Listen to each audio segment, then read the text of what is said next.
Hallo und herzlich willkommen zur mittlerweile dritten Ausgabe von Verguckt, der einzig wirklich relevanten Sendung im Internet. Bevor wir richtig loslegen, checken wir mal kurz aus, was seit der letzten Sendung auf unserem Kanal alles so passiert ist.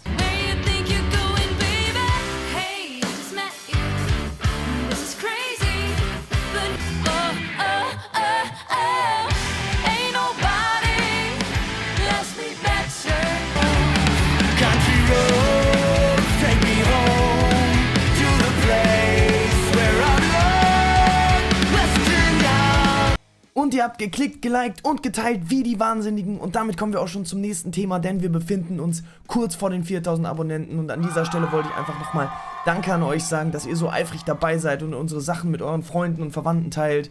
Einfach geil. Dankeschön. Jetzt aber genug rumgeschleimt. Wir schauen mal, was der Rest der Band so macht. Und den Anfang macht diese Woche Michelle. Ja, außer Lernen geht bei mir immer noch nicht viel ab. Immer noch Hausarbeiten schreiben und ich hoffe, es nimmt bald ein Ende. Aber das wohl Aufregendste, was in dieser letzten Zeit passiert ist, ich habe nach knapp über 4 Jahren Studium einen Schreibtisch.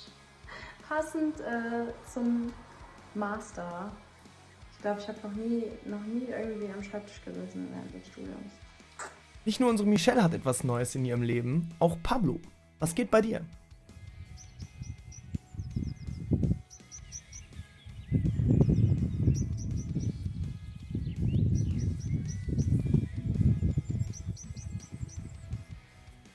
Na, schöne.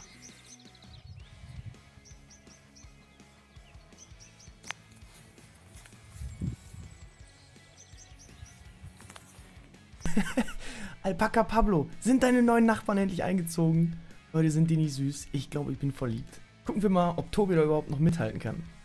Ich habe in der Pandemiezeit das Spazierengehen und Wandern so ein bisschen für mich entdeckt. Hier sind wir gerade, hoffentlich sieht man so ein bisschen was, in Remscheid an der Talsperre, ist echt schön. Und ja, sonst dieser Monat war kein so einfacher. Das hagelte mit Absagen für den Sommer. Das ist nicht so einfach, aber wir arbeiten da an guten Konzepten und stehen hoffentlich bald wieder auch auf einer Live-Bühne für euch. Und die Zeiten werden auch wieder besser und wir arbeiten parallel auch an ein paar echt mega krassen Veröffentlichungen unserer Produktion. Wir arbeiten Tag und Nacht im Studio an unseren Vorproduktionen, an den Produktionen, an den Arrangements und also macht euch auf was gefasst und freut euch auf die Videos jeden Mittwoch von uns. Da kommen im Mai ein paar richtige Kracher. Freut euch drauf. Macht's gut. Erstmal ein ganz mieser Stimmungskiller von Tobi, aber ja, es ist halt wie es ist. Und er hat recht, wir arbeiten uns momentan die Finger, die Augen und die Ohren wund, um euch richtig geilen Content zu bieten. Und wir sind alle schon mega gespannt, wie euch der Kram gefallen wird. Wir gucken mal, ob Dennis das Ganze wieder auflockern kann. Jo Leute, ich habe mir was Neues angeschafft, nämlich leise Fälle, Mesh-Heads. Und hier, ich kann hier Vollgas geben und es ist einfach nicht laut. Und das habe ich auf mein normales Set quasi drauf getackert, also die Fälle. Auf mein normales Yamaha Oak Custom, was normalerweise natürlich ganz normale Drum-Fälle hat. Und dazu habe ich mir diese Becken hier besorgt. Die sind auch so ungefähr 70-80% leiser als normale. Nicht laut. Ja, und dazu habe ich diese Trigger mir besorgt, die das Ganze in dieses Modul einspeisen, meine Schläge. Und dann kann ich das auf den Kopfhörer hören. Und wie das klingt, das hört ihr jetzt nicht. Ihr seid natürlich alle riesige Fans von Schlagzeug und es muss laut sein und es muss ballern. Aber Leute, glaubt mir, als Mitmusiker mit Dennis in einer Band ist ein leises Schlagzeug eine einzige Traumvorstellung. Noch eine Traumvorstellung war im Übrigen die Auflösung unserer Challenge letzte Woche. Ich durfte Dennis einen Kuchen backen. Den seht ihr jetzt hier einmal kurz eingeblendet. Nicht so spannend, aber er war sehr lecker. Den haben wir uns im Büro reingefahren. Von mir gibt es tatsächlich nicht viel Neues zu berichten. Außer, dass wir das eine oder andere Mal im Tonstudio war. Ich mal bei Pablo war, ein paar Gitarren eingespielt habe. Und ansonsten schneide ich momentan viel, ich schreibe viel und ich streame halbwegs regelmäßig auf Twitch. Da dürft ihr natürlich gerne mal vorbeischauen, aber erwartet jetzt keine kontrollverlustigen Musikstücke. Ich zocke einfach nur und quatsch mit euch. Und wir machen direkt weiter mit der nächsten Challenge, die Dennis an Michelle stellt.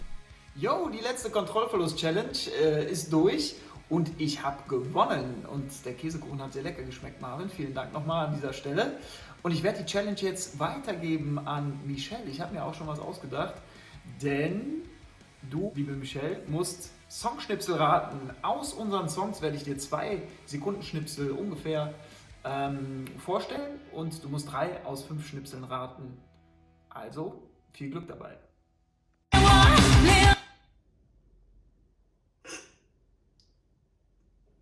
Das ist auch noch meine Stimme.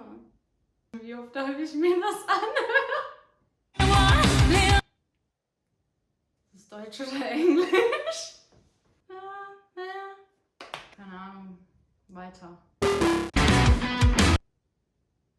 Das ist Take on Me. Take on Me, oder? Call Me Maybe. Ja. Klar, doch, oder? Mal nochmal. Da ist jetzt was anderes. Das ist Let It Be. Let It Go. Das war einfach. Ich würde sagen, Michelle hat's geschafft und sie hat's großartig gemacht. Dennis' Bestrafung werden wir in der nächsten Zeit mal bei Instagram bekannt geben. Und an dieser Stelle würde ich euch gerne mal dazu auffordern, uns bei Instagram zu folgen. Da bekommt ihr nicht nur aus erster Hand die neuesten News, sondern ihr könnt uns auch regelmäßig Fragen stellen, die wir in dieser Sendung beantworten. Wo wir gerade beim Thema Fragen sind. Ihr könnt uns Fragen, Lob und Kritik in die Kommentare schreiben und ich hätte so gerne in diesem Video ein paar Fragen aus den Kommentaren beantwortet, aber ihr schreibt einfach nur, wie gut ihr uns findet und da würde ich auch mal ganz kurz einmal Danke sagen. Vielen lieben Dank an jeden, der uns gut, aber auch an jeden, der uns nicht so gut findet und trotzdem unsere Videos anguckt. Ein paar Wissbegierige gab es dann doch auf Instagram und deren Fragen will ich euch natürlich nicht vorenthalten. Yannick schlicht fragt, woher bekommt man den coolen Bass mit den Mädels drauf? Ey Yannick, du weißt gar nicht, wie oft ich diese Frage schon gehört habe, aber soweit ich weiß, hat Tobi in mühsamer Kleinarbeit diese Collage von diesen wunderschönen Frauen erstellt und sich einfach mit LKW-Folie seinen Bass bekleben lassen. Chris Gerstheimer fragt, welche Digital Audio Workstation nutzt ihr und warum? Außerdem fragt er, warum verschmähen die Herren Gitarristen das Beste, was man aus Holz machen kann? I love my Paula. Hey Chris, danke für deine Fragen. Pablo und ich nutzen Cubase, Dennis, der alte Epileptiker, nutzt Logix. Und warum? Ich würde sagen, macht der Gewohnheit jedem das Seine, jeder womit er am besten klarkommt und das ist bei uns eben mal so. Und zu deiner Frage mit dem Holz, ich verstehe einfach nicht, was du meinst. Adventure Girl Sunny fragt, was ist euer Traum, den ihr gerne noch erreichen wollt? Fame, Style und Geld. Spaß. Liebe Sunny, ich habe gerade wirklich jeden Einzelnen gefragt und jeder Einzelne hat unabhängig voneinander gesagt, sein größter Traum ist aktuell, dass wir wieder auf einer Bühne stehen und gemeinsam mit euch feiern können.